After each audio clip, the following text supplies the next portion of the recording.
Welcome to the Global Risk Podcast from Solace Global.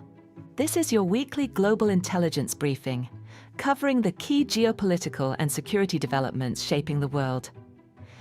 This week, we examine a major parasite outbreak linked to travel to Mexico, Cuba's worsening nationwide power crisis, and heightened security concerns ahead of Colombia's presidential inauguration. Across Europe, the Middle East and Africa, we assess the migrant surge into Spain's Ceuta enclave, the evolving pattern of reciprocal strikes between Russia and Ukraine, the fragile pause in hostilities between the United States and Iran, renewed fighting in Ethiopia's Tigray region, and the worsening Ebola outbreak in the Democratic Republic of the Congo. In Asia-Pacific, we look at a deadly suicide bombing in Pakistan, student-led political violence in Bangladesh, and South Korea's first-ever severe heatwave warning under its new national alert system. Expert insight, clear analysis, and the context you need, all in one concise briefing. We begin in North America, where a growing Cyclospora outbreak linked to travel to Mexico has recorded its first deaths in the United States. Michigan's health department confirmed on August 3rd that 2 individuals had died as part of an ongoing cyclosporiasis outbreak. The confirmed deaths are the first known fatalities linked to the largest recorded outbreak of the parasitic intestinal disease in the United States. However, both individuals reportedly had significant underlying health conditions that may have been aggravated by cyclosporiasis and the associated dehydration. The United States has now recorded more than 20,000 confirmed or suspected cases of cyclosporiasis during the wider 2026 outbreak. Michigan accounts for 11,000 cases and almost 200 hospitalizations, although health officials have not identified a single source for all the infections in the state. However, lettuce and salad greens remain the principal suspected sources. A separate cluster of almost 2,000 cases across 9 states has been directly linked to iceberg lettuce supplied by farms in central Mexico. Now our intelligence team's assessment. Cyclospora is a microscopic parasite primarily transmitted through food or water contaminated with fecal matter. Common symptoms include prolonged watery diarrhea, abdominal cramps, nausea, fatigue, loss of appetite, weight loss, and dehydration. The disease rarely spreads between people, is treatable, and rarely results in fatalities. The deaths in Michigan are almost certainly reflective of the vulnerability of people with serious underlying health conditions combined with the scale of the outbreak. However, the current scale of the outbreak and the absence of a single confirmed source for the infections likely indicate that the disease will continue to spread, resulting in further hospitalizations and potentially additional fatalities. On July 31st, the UK Health Security Agency published new data indicating a sharp rise in Cyclospora infections in the UK. Travel information was available for 51 of the 67 cases, and of these, 48 reported travel to Mexico, particularly to the Riviera Maya and Cancun regions. The report indicated that those infected had stayed at a range of different hotels in the area and consumed a variety of food and drink as part of all-inclusive holiday packages. The UK report likely illustrates the challenges of identifying and containing Cyclospora outbreaks when contaminated produce is distributed across multiple hotels, restaurants, and supply chains. This makes it more difficult to isolate or recall the affected products. With August being one of the busiest periods for travel from both the United States and the UK to Mexico, and the source of the outbreak remaining unidentified and potentially highly distributed, further travel-associated cases are likely in the short term. Many cases are also likely to go unreported, as symptoms may be mistaken for other gastrointestinal illnesses or resolve without a formal diagnosis. In Cuba, repeated nationwide power outages are highlighting the country's worsening energy crisis. On August 2nd, 2 nationwide power outages were reported in Cuba, affecting approximately 9 million people across the island. The second outage reportedly occurred while technicians from the state-owned electricity company were attempting to reconnect the power grid following the previous night's blackout. The collapses marked the 5th and 6th total nationwide outages of 2026, with 3 occurring in July alone. The outages have compounded existing electricity shortages, leaving much of the country with only 1 to 3 hours of power each day. Now, our intelligence team's assessment. Power grid failures are almost certainly becoming more frequent in Cuba. This is largely due to the country's continuing fuel emergency, which followed the loss of fuel supplies from Venezuela after the United States captured President Nicolás Maduro in January 2026, leaving Cuba dependent on poor-quality domestically produced crude oil.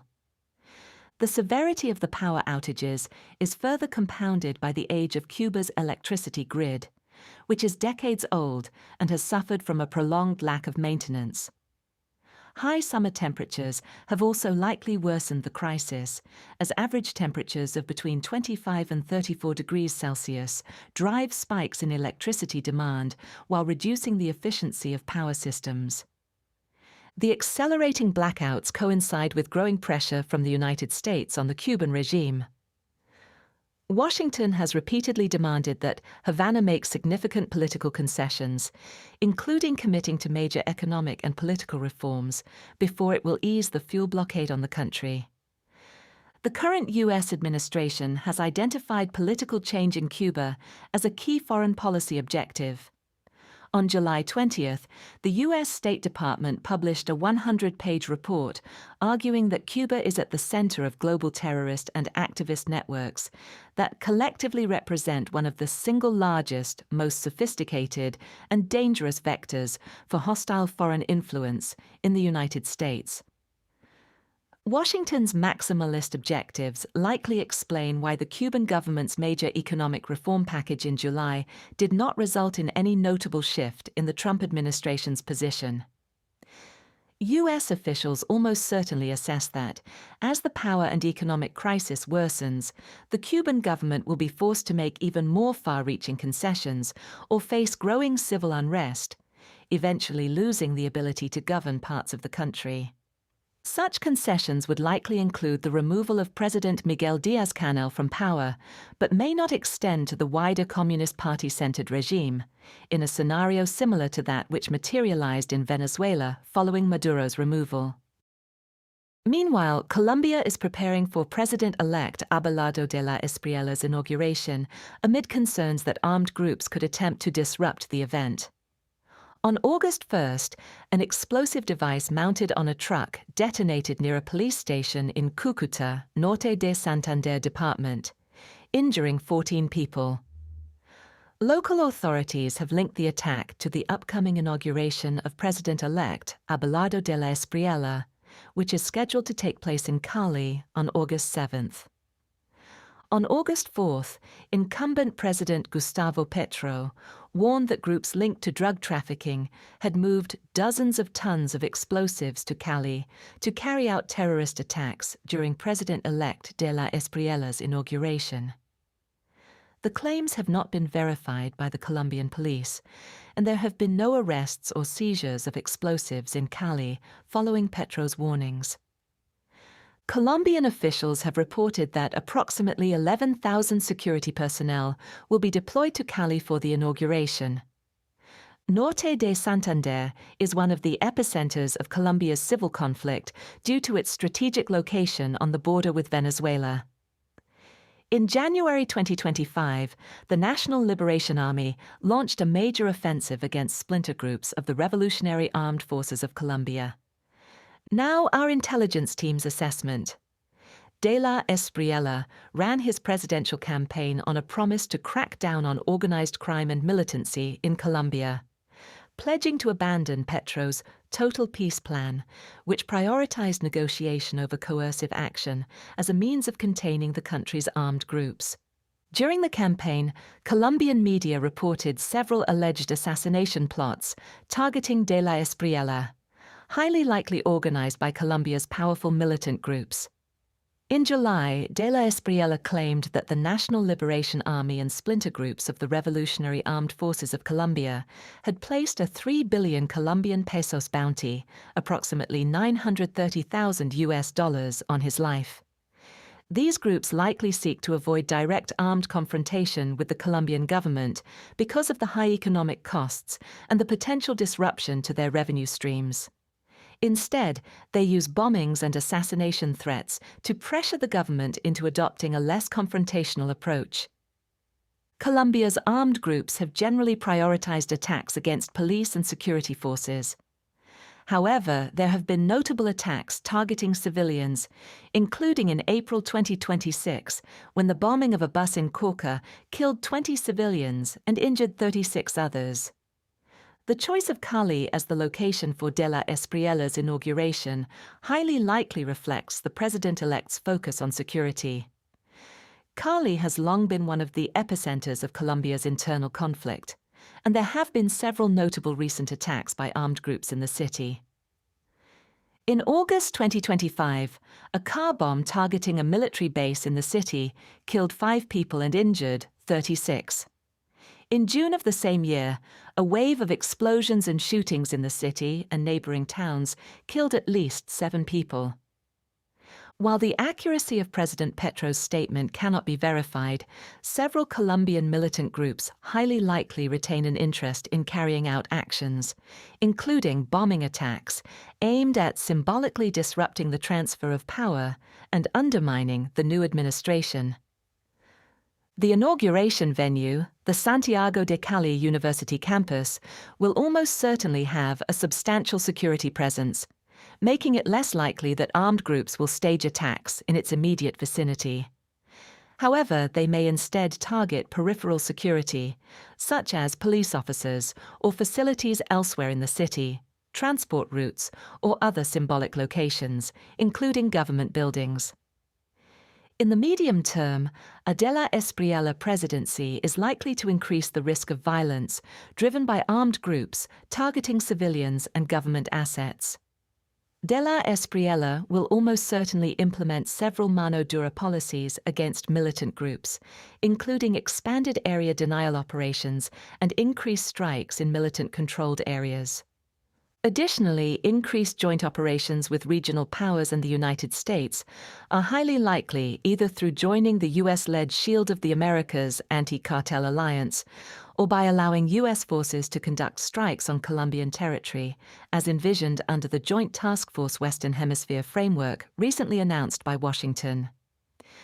The Colombia-Venezuela border region will likely become one of the main epicenters of these intensified security operations. Turning to Europe, thousands of migrants have entered Spain's North African enclave of Ceuta, prompting military deployments and raising the prospect of further anti-migration protests. On July 30th, Spain deployed military units to assist police in the enclave of Ceuta in North Africa, following a surge in migrants crossing from Morocco into the territory. Social media footage showed thousands of migrants swimming or floating on inner tubes, while others broke through a gate and ran into the city. According to Spain's interior minister, approximately 72,000 migrants entered the territory. Around 70,000 have since returned to Morocco, with approximately 2,000 still in Ceuta. At least 86 people died during the crossing, with 75 deaths on the Spanish side and 11 on the Moroccan side. Now our intelligence team's assessment. Morocco's Interior Ministry blamed the influx on a surge in misinformation on social media, the activities of human trafficking networks, and the misinterpretation of a Spanish court ruling. The ruling, issued by Spain's Supreme Court on July 29th and publicized by the judiciary on July 8th, stipulated that migrants intercepted while swimming towards Ceuta or Melilla cannot be subjected to immediate hot returns to Morocco without an individual procedure. However, the ruling did not prevent deportation or grant migrants the right to remain in Spain. It only prohibited their immediate return without due process. Some commentators have placed blame on Morocco for helping to fuel the crisis, increasing the likelihood of unrest.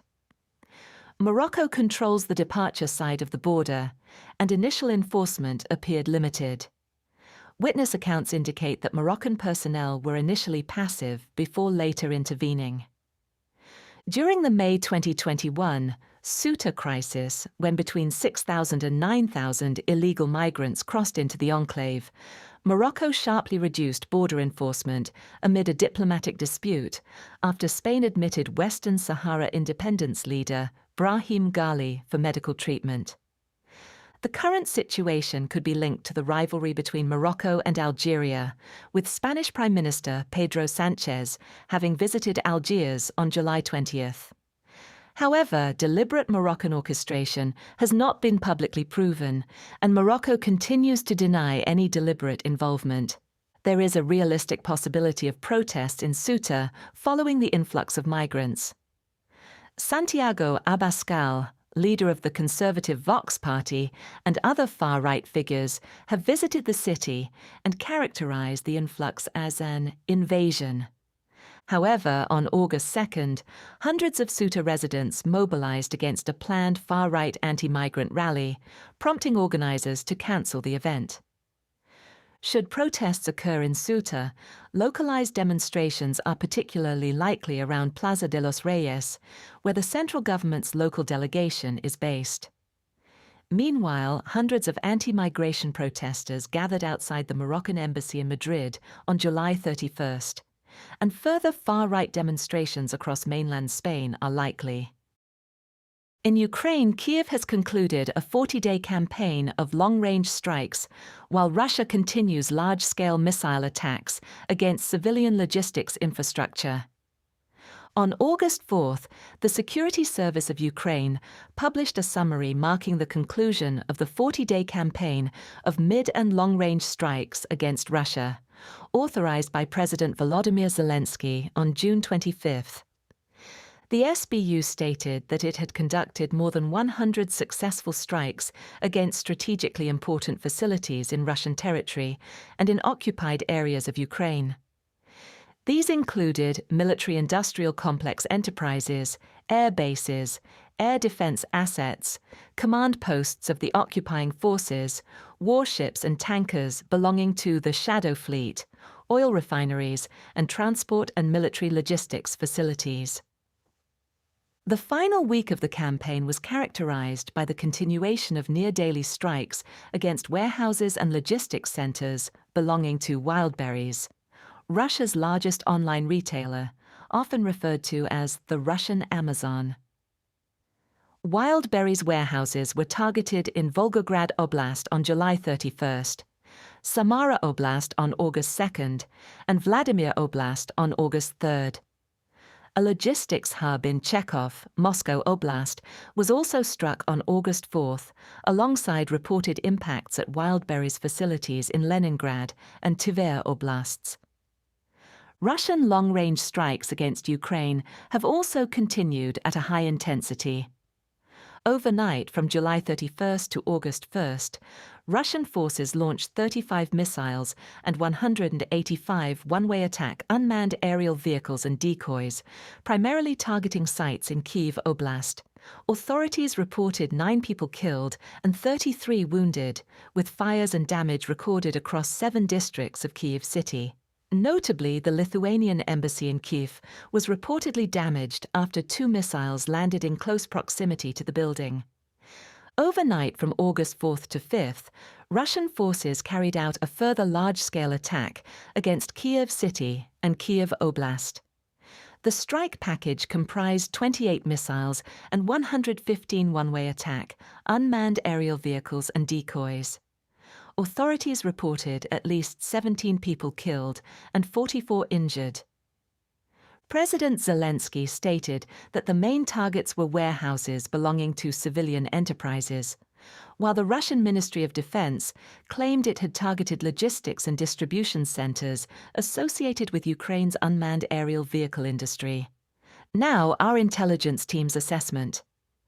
The 40-day operation conducted by Ukraine is highly unlikely to have altered the Kremlin's maximalist objectives or compelled Moscow to enter negotiations. When announcing the campaign on June 25, President Zelensky stated that its purpose was to pressure Russia to end its war. However, the operation likely demonstrated both to the Russian public and to US President Donald Trump that Ukraine is capable of imposing greater nationwide costs on Russia. It also produced considerable operational effects against Russian ground lines of communication, particularly those leading into Crimea. Almost certainly, a defining characteristic of the 40-day operation was the deliberate expansion of Ukraine's deep strike target set, from military-industrial and hydrocarbon infrastructure to Russian commercial logistics. Ukrainian officials have justified the Wildberries strikes, which began in mid-July, by arguing that the facilities are legitimate military targets due to allegations that Wildberries supplies sanctioned components for unmanned aerial vehicle production and navigation equipment to the Russian military. However, the primary intended effect of the strikes is highly likely to be both economic and psychological, given the scale of civilian commercial activity that depends on the targeted facilities. The cumulative damage to Wildberries is almost certainly substantial.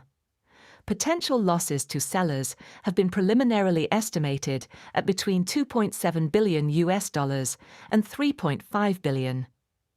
Wildberries has stated that the attacks constitute force majeure and that it is therefore not required to compensate sellers. As a result, the strikes have almost certainly caused direct, individualized, and legally unrecoverable financial losses for a very large number of Russian small and medium-sized businesses. Alongside the impact of Ukrainian deep strikes on Russian hydrocarbon infrastructure, which has led to the introduction of fuel rationing across the majority of Russia's federal regions, the attacks are likely intended to generate discontent among the Russian population over the mounting costs of the conflict. The most consequential outcome of the operation for travel to Ukraine is an elevated threat of Russian retaliation against Ukrainian urban centers. This threat is almost certainly being amplified by renewed critical shortages of ballistic missile interceptors. Russian forces launched at least 376 missiles against Ukraine in July 2026, the highest monthly total since the war began. This rate of expenditure exceeds estimated Russian production rates. If those estimates are accurate, it would almost certainly indicate that Russian forces are attempting to exploit shortages of Ukrainian missile interceptors. The attacks overnight from July 31st to August 1st, and again from August 4th to 5th, indicate that the temporary easing of Ukraine's interceptor shortage, observed following attacks in mid to late July, has already reversed. During the first attack, the Ukrainian Air Force reported intercepting only one Iskander-M or S-400 missile. During the second, it reported no interceptions. This is more consistent with the near-exhaustion conditions recorded in early July than with the partially restored interception rates achieved by mid-July. Those improved interception rates followed President Zelensky's announcement that an urgent U.S. shipment of interceptors was on its way. Ukraine's stockpile of the advanced interceptors used by the Patriot system is highly likely now approaching near exhaustion once again. Moreover, the reported damage to the Lithuanian embassy in Kyiv reinforces the assessment that diplomatic premises and the central districts that host them remain exposed under the declared Russian campaign of systematic strikes. On May 25th, the Russian Ministry of Foreign Affairs announced systematic strikes against Kyiv and explicitly warned that foreign citizens, including personnel of diplomatic missions and representations of international organizations, should leave the city. While Lithuania's foreign minister has stated that there is no evidence the embassy was deliberately targeted, one missile reportedly landed only 10 meters from the building. Russian targeting in Kyiv has therefore highly likely become materially less risk-averse regarding the potential collateral effects on NATO member state personnel and property. Furthermore, as demonstrated by Russian strikes specifically targeting warehouses overnight from August 4th to 5th, highly likely and direct retaliation for the Wildberries strikes, reciprocal targeting of civilian commercial logistics, has likely become an established feature of the conflict. Elsewhere in the Middle East, the pause in direct U.S. strikes against Iran is holding for now, but negotiations over the Strait of Hormuz remain highly fragile. No strikes have been conducted by U.S. Central Command against Iran since July 29th. On August 1st, U.S. President Donald Trump announced on social media that he had cancelled what he described as a highly significant planned attack against Iran. President Trump claimed the decision was made because Iran and regional countries had requested that the attack be called off, as the perimeters of a deal has been agreed to. According to his statement, the alleged agreement includes the full reopening of the Strait of Hormuz and an end to Iran's nuclear threat. President Trump later claimed that U.S.-Iran talks would resume on August 3rd. However, Iran's Foreign Ministry spokesperson, Esmail Baghaei, denied this. He stated that there were neither ongoing nor planned talks with the United States, that no delegations were scheduled to be hosted or dispatched in the coming days, and that Iran's entire negotiating team remained in the country, with the exception of Foreign Minister Abbas Araghchi, who was on an Arba'in pilgrimage in Iraq. Baghaei stated that Iran's only active talks were taking place with Oman over the management of the Strait of Hormuz. President Trump responded by describing Iran's leadership as duplicitous, claiming that talks were ongoing and warning that Iran faced decapitation if it did not agree to a deal.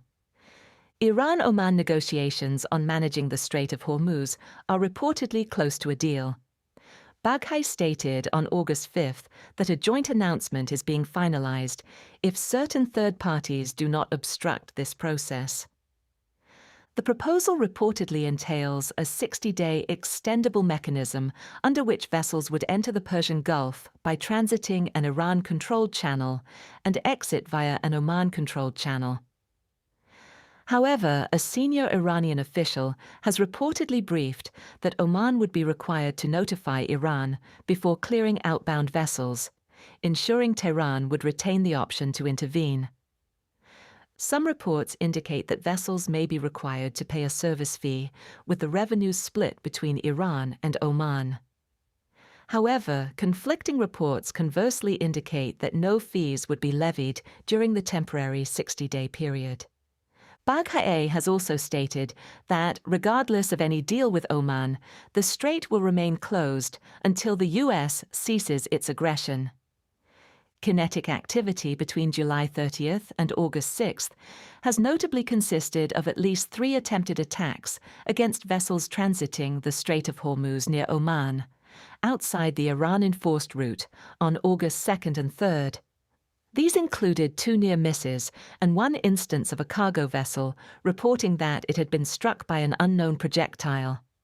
The period has also seen limited attempted drone strikes in Kuwait on August 1st and overnight between August 3rd and 4th. Meanwhile, the Houthis in Yemen claim to have struck a sensitive site at Najran Airport in Saudi Arabia with a drone on August 4th, in addition to claiming to have targeted a Saudi oil tanker in the Red Sea on August 5th. Iranian media also reported multiple explosions in the Houthi-controlled city of Sana'a in Yemen, although this remains unconfirmed as of August 6th. Now, our intelligence team's assessment. Despite a relative reduction in U.S. strikes against Iran and a concurrent reduction in direct Iranian retaliatory strikes against regional targets, the situation almost certainly remains highly fragile and susceptible to a rapid breakdown, with minimal indicators and warnings. Greater control over the Strait of Hormuz has almost certainly been a long-term objective for Tehran.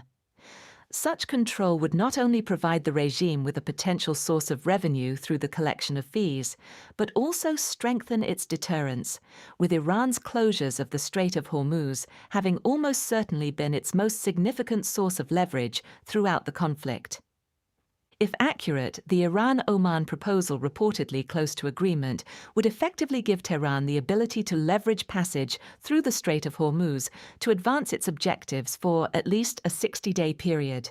This has been strongly opposed throughout the conflict by the US and several regional states, with the dispute having likely been the key trigger for the collapse of the Memorandum of Understanding. The competing renewed blockades imposed by both the US and Iran remain in place as of August 6th. Iranian forces have continued to attack vessels attempting to transit the Strait of Hormuz outside Iran's enforced routes, with incidents reported on August 2nd and 3rd. Meanwhile, US CENTCOM stated on August 4th that US forces had redirected 45 commercial vessels, disabled 2, and boarded 2. Previously, US CENTCOM has conducted limited strikes against Iran following Iranian attacks on vessels. If further such strikes are carried out, they would highly likely be followed by Iranian retaliatory strikes against targets in regional states, most likely US military targets in Jordan, Kuwait, and Bahrain, given the recent target prioritization by Iranian forces. However, no such strikes have yet occurred, with Washington likely incentivized to refrain from them temporarily while pursuing the potential Iran-Oman agreement on managing the Strait of Hormuz. Military constraints resulting from the depletion of a considerable proportion of both U.S. offensive and defensive munitions during the war have highly likely limited Washington's freedom of action against Iran. While the U.S. is unlikely to be willing to accept Iranian control of the Strait of Hormuz over the longer term as a means of ending the conflict, there is a realistic possibility that the Trump administration calculates that a 60-day or longer reprieve for transit through the Strait of Hormuz would allow U.S. forces to replenish munitions ahead of any renewed operations against Iran. Additionally, regional pressure reportedly played a critical role in convincing President Trump to allegedly cancel the planned massive attack against Iran. Notably, Saudi Arabia's Crown Prince Mohammed bin Salman reportedly personally urged President Trump on August 1st to de-escalate. However, according to senior Gulf officials briefing U.S. media, some Gulf states, including the United Arab Emirates, have in recent days lobbied President Trump to instead take more decisive action against Iran. If the UAE is confirmed to have returned to a more confrontational posture towards Iran, this would highly likely increase the likelihood of it being targeted during any further outbreaks of conflict.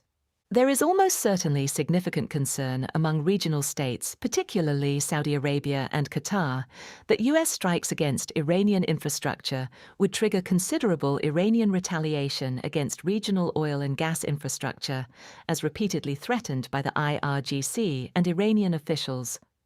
Growing air defense shortages are also likely degrading the ability of regional states to withstand sustained Iranian attacks. This would likely increase the penetration rates of further strikes by Iran, its proxies in Iraq, and the Houthis. As demonstrated since the end of the 13 consecutive nights of U.S. strikes against Iran on July 24th, with numerous subsequent attacks originating from Iraq against regional targets, the IRGC is likely to continue leveraging its regional proxies to exert sustained pressure on the Gulf states, while remaining below the calculated threshold for significant escalation directly against Iran. The Houthi attack against Najran Airport almost certainly demonstrates the continued high risk of kinetic exchanges between Saudi Arabia and the Houthis.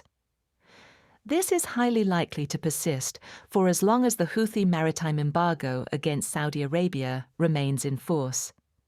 Any Saudi Arabian retaliation for the Najran airport strike, which may be ongoing as of August 6th, although this remains unconfirmed, would highly likely trigger further Houthi attacks against Saudi Arabia. Such attacks would most likely target international airports, military bases, and energy infrastructure, particularly in Jazan, Asir, and Najran. Fundamentally, the Houthi campaign against Saudi Arabia is likely to continue, irrespective of any agreement regarding the Strait of Hormuz. In Ethiopia, renewed fighting between government and Tigrayan forces has increased concerns over a return to civil war.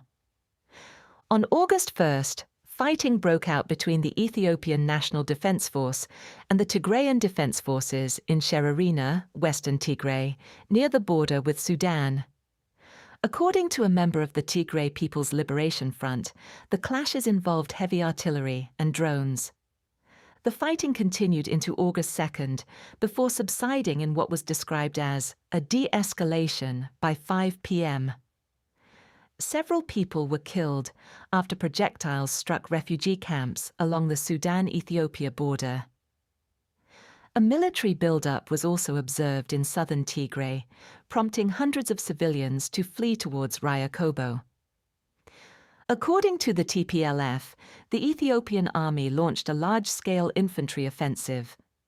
However, conflicting reports from the Ethiopian military stated that Tigrayan Defense Force fighters stationed in Sudan crossed into Ethiopia near the village of Lagudi, outside Humera.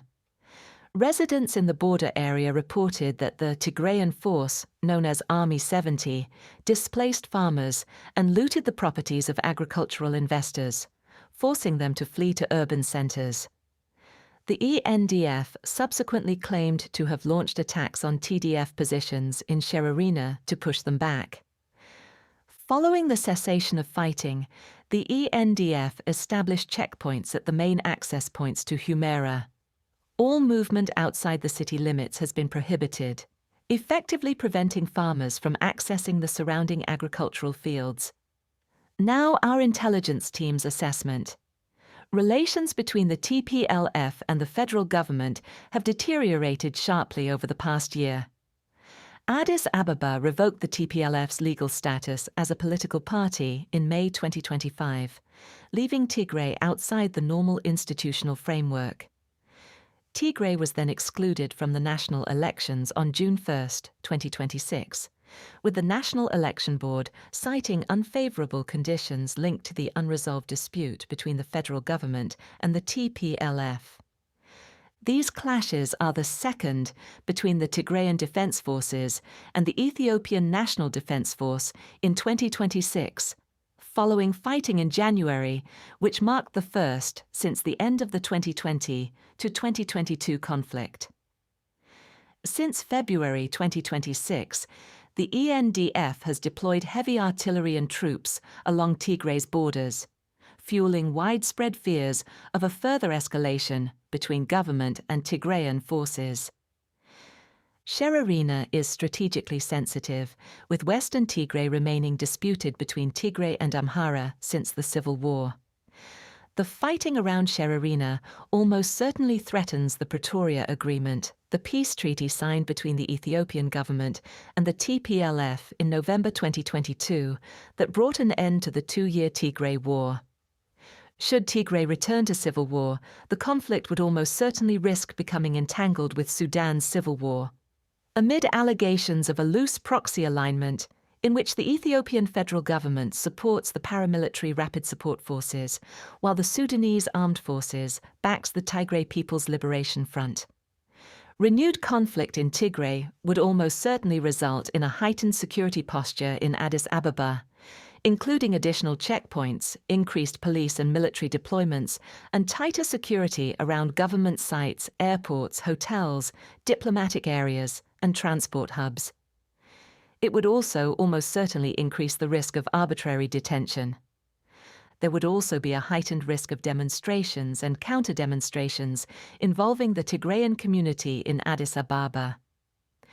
During the Tigray War, Addis Ababa was subject to a nationwide state of emergency in November 2021, which granted authorities the power to impose curfews, restrict media activity, and detain suspects as Tigrayan forces advanced south. A renewed conflict would almost certainly increase the risk of internet restrictions and curfews across the country. And in Central Africa, the Democratic Republic of the Congo is facing its largest Ebola outbreak on record, with concerns the virus could spread further across the region. According to the World Health Organization, the Ebola outbreak caused by the Bundibugyo virus in the DRC has continued to intensify, with transmission expanding across the 5 provinces of Ituri, North Kivu, South Kivu, Haut-Uele, and Chopo, affecting 49 health zones. Ituri remains the hardest-hit province, accounting for 88% of reported deaths nationwide. The WHO reported on August 1, 2026, that 3,605 confirmed cases and 1,587 deaths had been recorded as of July 30th, making this the largest Ebola outbreak ever reported in the DRC. It has now surpassed the previous largest outbreak, between 2018 and 2020, which recorded nearly 3,500 confirmed cases and 2,300 deaths. According to Congolese health officials, the overall case fatality rate is estimated at approximately 45%. In Uganda, the Ministry of Health declared the outbreak over after 42 days, without a new confirmed locally transmitted case. However, the WHO stated that Uganda remains at risk of imported cases and the reintroduction of BVD due to ongoing transmission in the neighboring Democratic Republic of the Congo. In total, Uganda recorded 20 Ebola cases and 2 deaths. Now, our intelligence team's assessment. This is the 17th Ebola outbreak to occur in the DRC since the disease was first identified approximately 50 years ago. The severity of this outbreak has almost certainly been exacerbated by late detection, ongoing armed conflict and insecurity, and high population mobility. Rebel activity, including by the Rwanda-backed Congo River Alliance/March 23rd movement and the Islamic State-aligned Allied Democratic Forces, has repeatedly prevented surveillance, contact tracing, and treatment teams from reaching affected communities, while also triggering population displacement. In addition, limited access to essential services, including healthcare, clean water, food, shelter and protection, alongside widespread misinformation and mistrust of health workers, has almost certainly complicated efforts to slow disease transmission. In Uganda, by contrast, individuals showing symptoms of Ebola were quickly taken to the Specialist Ebola Treatment Center at Mulago Hospital in Kampala. Surveillance and contact tracing were also implemented to identify potential cases and isolate them, helping to prevent uncontrolled spread. Uganda quarantined more than 6,000 contacts of people known to have Ebola, isolating them for the 21-day incubation period. Although the country has now been declared Ebola-free, precautions remain in place, and there is a realistic possibility of further imported cases from the DRC due to Uganda's long, porous border with Ituri province. There is almost certainly a risk of further regional Ebola spread, particularly into South Sudan, which borders Haut-Uele and Ituri provinces. Due to limited health infrastructure, a sparse humanitarian presence, and weak surveillance systems, Ebola would highly likely spread quietly before being detected. By that stage, contact tracing becomes far more difficult. The WHO estimates there is a 70% chance that Ebola will spread into South Sudan. This would almost certainly complicate regional Ebola containment, as South Sudan will almost certainly fail to match Uganda's response. It also borders other vulnerable, conflict-affected countries, including the Central African Republic, Sudan, and Ethiopia. Moving to Asia-Pacific, a suicide bombing targeting a police station during an anti-militancy protest has highlighted the continuing threat from Tehrik-i-Taliban Pakistan. On August 2nd, a suicide bomber detonated an explosive device at the main entrance of Kabul police station in Swat district, Khyber Pakhtunkhwa province, in western Pakistan.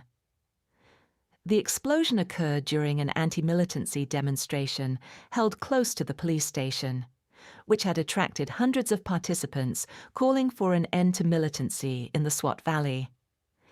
At least 17 people were killed, including 7 police officers and 10 civilians, while at least 34 others were injured. Police stated that the attacker attempted to enter the station but detonated the explosive device at the gate after officers stopped him to carry out a search.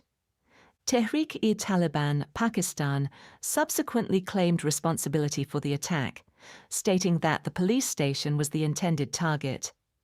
However, most of those killed were civilians who were attending or leaving the nearby anti-militancy demonstration. Now our intelligence team's assessment. Police reporting and the established targeting profile of Tehreek-e-Taliban Pakistan suggest it is highly likely that the police station was the intended target of the attack. However, the attack was also highly likely timed to coincide with the anti-militancy demonstration in order to undermine Pakistan's security forces, demonstrate the group's operational capability and reach, and deter local communities from publicly resisting militant activity or cooperating with the authorities. The attack has been publicly condemned by both Pakistan's president and prime minister, who stated that those responsible would be brought to justice and that counter-terrorism operations would continue. The Khyber Pakhtunkhwa provincial government has also ordered an expansion of security operations against militant networks in Swat and the wider Malakand region. However, militant activity in Khyber Pakhtunkhwa increased significantly in July despite sustained security operations. The Pakistan Institute for Conflict and Security Studies recorded 154 terrorism-related deaths in the province during the month, more than double the total reported in June. Most of this increase has been attributed to higher fatalities among both security personnel and militants, likely indicating that the tempo of militant attacks and counter-terrorism operations increased simultaneously. However, there has not been a marked reduction in attacks affecting civilians, likely indicating that the increased pressure on militant networks has not yet produced a corresponding decrease in the terrorism threat.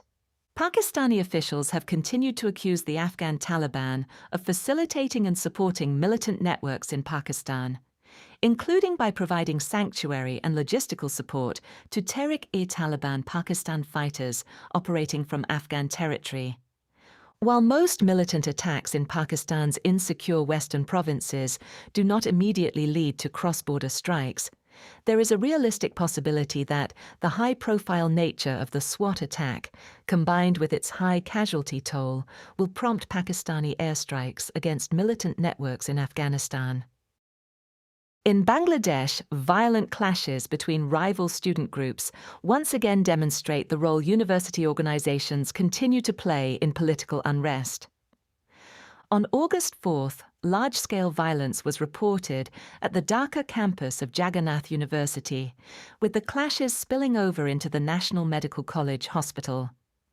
The violence reportedly involved student activists from Chhatra Dal Shibir and Chhatra Shakti, and began after activists disrupted the screening of a documentary during events marking the second anniversary of the July 2024 revolution.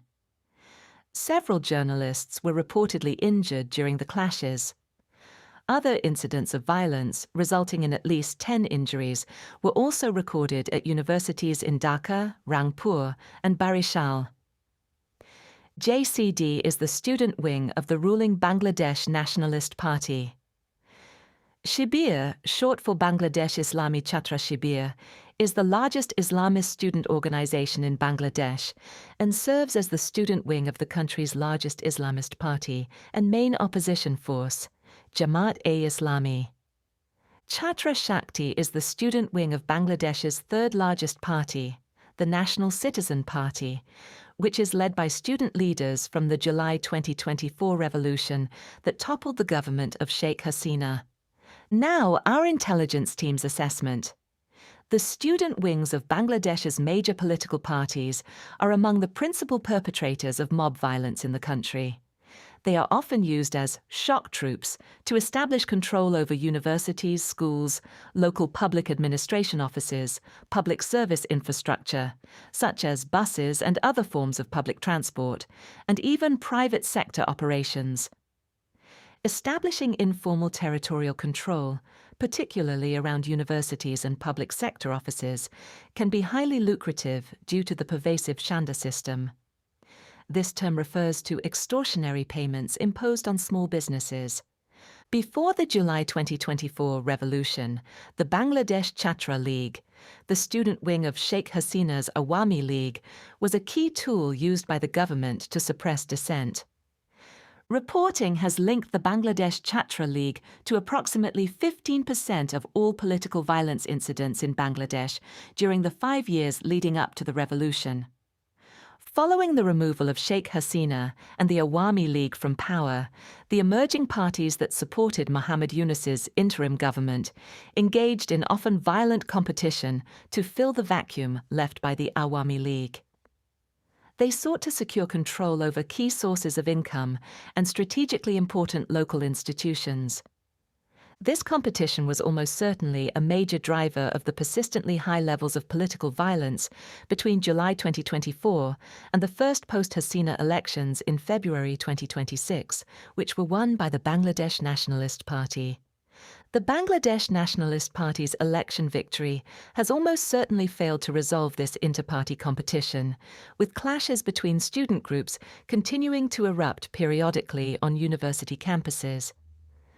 Notable anniversaries, such as commemorations of the July 2024 revolution, often lead to large-scale violence as rival student groups compete for control of local events.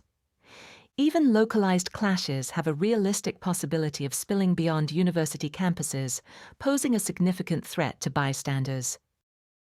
And finally, South Korea has issued its first severe heatwave warning under a new national alert system as record temperatures continue across the country. On August 3rd, the Korea Meteorological Administration issued a severe heatwave warning for Seoul, marking the first time such an alert has been issued since the introduction of a revised 3-tier heat warning system in July 2026. Under the new system, a severe heatwave warning is issued when the maximum apparent temperature is forecast to reach at least 38 degrees Celsius, or the actual temperature is expected to reach at least 39 degrees Celsius for one day. The alert applies to all districts of Seoul south of the Han River, as well as Osun Hanam and western Yeoju in Gyeonggi Province, and Jangsong and northern Gokseong in South Jeolla Province. It took effect at 11 o'clock on August 4th and followed several consecutive days during which temperatures exceeded 40 degrees Celsius in parts of South Korea. This included a temperature of 42.5 degrees Celsius in Yangsan, South Gyeongsang Province, the highest temperature recorded in the country since modern records began in 1904. Now our intelligence team's assessment. The heatwave warning system was revised in June 2026, moving from a 2-tier to a 3-tier framework. The change was introduced to provide earlier warnings during short periods of extreme heat, which can cause serious illness or death even among otherwise healthy people, without temperatures remaining elevated for several consecutive days. Since July 31st, at least 660 people have been hospitalized in South Korea due to extreme heat, and at least 21 people have died as a result of the heat since mid-May.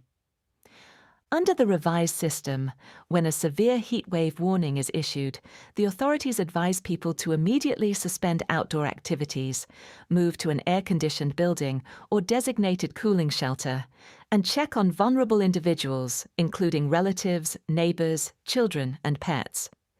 There are no formal restrictions associated with the warning. However, local authorities are likely to suspend outdoor events, sporting fixtures, school activities, and public works, while employers may be advised to alter working hours or suspend activities where workers are exposed to extreme heat. Current forecasts indicate that temperatures across the Seoul region will remain elevated until at least August 7th, with daytime highs of approximately 37 to 38 degrees Celsius. Prolonged extreme heat will likely result in increased hospitalizations and casualties, and there is a realistic possibility of further disruptions, including localized power outages and transport delays. The conditions also increase the risk of vegetation and forest fires, particularly in the dry mountainous areas surrounding the capital.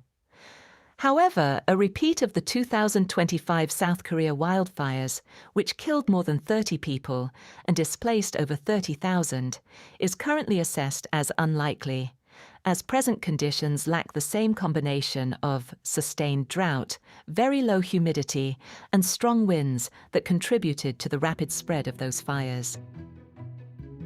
That concludes this week's Global Intelligence Briefing. These updates are part of our Global Intelligence subscription, which includes weekly reports, in-depth briefings, and live Q&A sessions with our experts. To learn more, visit solaceglobal.com. Thank you for listening.